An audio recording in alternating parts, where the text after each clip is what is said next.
We're going to read the story called The Three Little Javelinas. The Spanish word javelina actually means pig. Now this is taken an adaptation to the story The Three Little Pigs, and it's got a little southwestern twist to it. So you'll see some cultures that you may know. Native American culture, the Anglo culture, and the Spanish culture. So I really hope you enjoy it. The Three Little Pigs by Susan Lowell, illustrated by Jim Harris. Once upon a time, way out in the desert, there were three little javelinas. Javelinas are wild, hairy, southwestern cousins of pigs. Their heads were hairy, their backs were hairy, their bony legs, all the way down to their little hard hooves, were very hairy. But their snouts were soft and pink. One day, the three little javelinas trotted away to seek their fortunes. In this hot, dry land, the sky was almost always blue. Steep purple mountains looked down the desert where the cactus forest grew. Soon, the little javelinas came to a spot where the path divided and each one went their own way.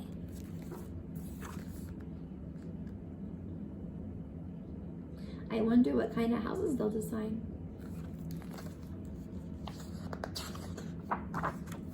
The first little javelina wandered lazily along. He didn't see a dust storm whirling across the desert until it caught him. The whirlwind blew away and left the first little javelina sitting in a heap of tumbleweeds. Brushing himself off, he said, "I'll build a house with them." And in no time at all, he did.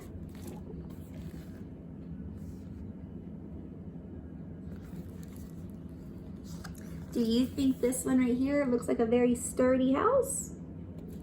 Will it hold up? Then along came a coyote. He ran through the desert so quickly and so quietly that he was almost invisible. In fact, this was the only one of Coyote's many magical tricks. He laughed when he saw the tumbleweed house and he smelled the javelina inside. A tender, juicy piggy, he thought. Coyote was tired of eating mice and rabbits.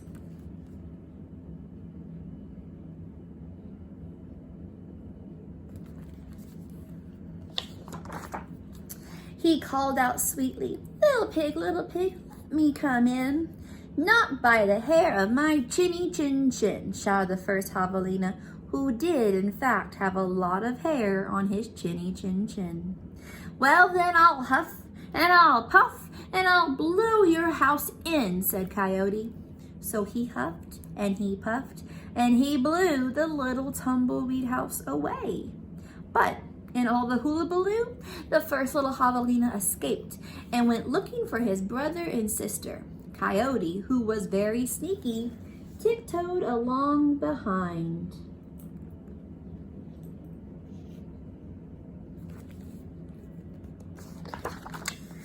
The second little javelina walked for miles among giant cactus plants called saguaros. They held their ripe red fruit high in the sky, but they made almost no shade, and the first little javelina grew hot. Then he came upon a Native American woman who was gathering sticks from inside a dried up cactus. She planned to use these long sticks called saguaro ribs to knock down the sweet cactus fruit. The second little javelina said, "Please, may I use some sticks to build me a house?" "How?" she said, which means yes in the language of desert people.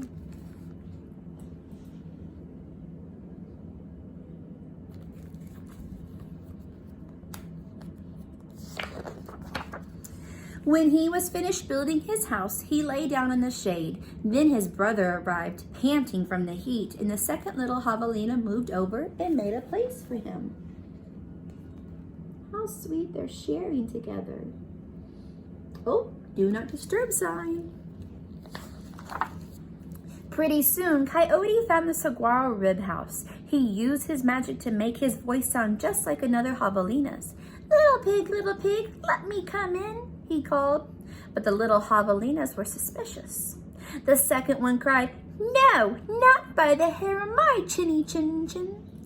"Bah," thought the coyote, "I am not going to eat your hair." Then Coyote smiled, showing all his sharp teeth. "I'll huff and I'll puff and I'll blow your house in." So he huffed and he puffed, and all the saguaro ribs came tumbling down.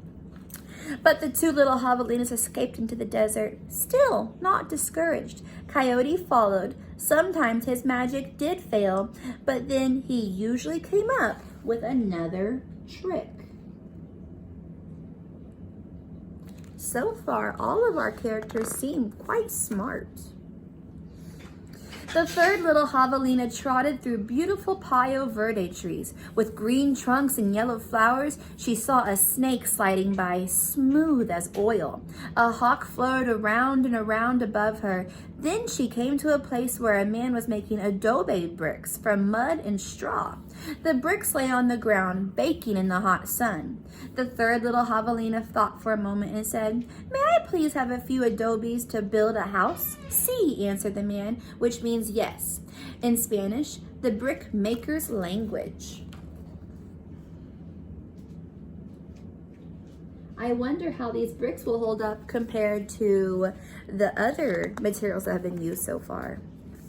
So the third javelina built herself a solid little adobe house, cool in summer and warm in winter. When her brothers found her, she welcomed them in and locked the door behind them. Coyote followed their trail. There's a picture of her house, and here they are all inside. Do you think Coyote is going to blow it over?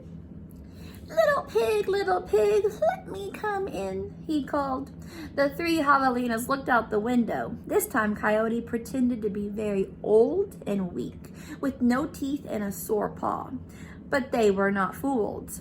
"No, not by the hair on my chinny chin chin," called back the third little javelina. "Then I'll huff and I'll puff and I'll blow your house in," said Coyote. He grinned, thinking the wild pig dinners to come. "Just try it," shouted the third little javelina. So Coyote huffed and puffed, but the adobe bricks did not budge. Again, Coyote tried. "I'll huff and I'll puff and I'll blow your house in." The three little javelinas covered their hairy ears, but nothing happened. The javelinas peeked out the window.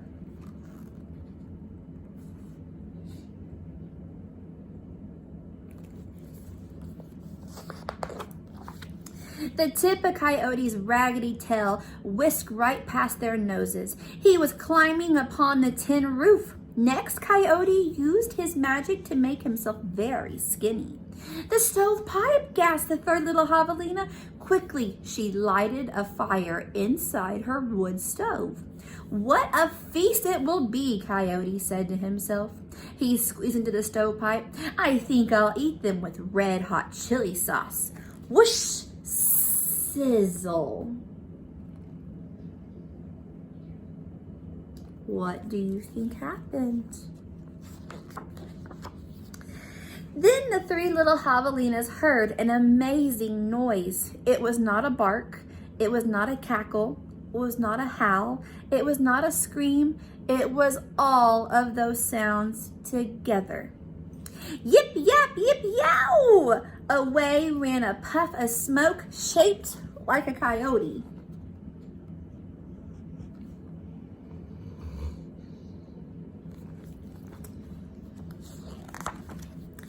The three little javelinas lived happily ever after in the adobe house. And if you ever hear Coyote's voice way out in the desert at night, well, you know what he's remembering.